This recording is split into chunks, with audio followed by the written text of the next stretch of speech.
Pero po, nandito po tayo sa Bugis. Kung gusto nyo mga mura na mabilihin, mga souvenir, ayan po, dito po yun. So, madami po ditong pagpipilian.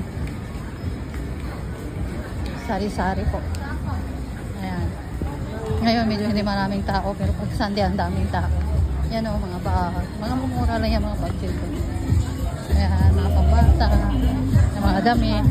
Mga mura lang yung mga damit. Ayan. Kung mga pagkain dito na mga street foods. Ayan. Mga chocolate.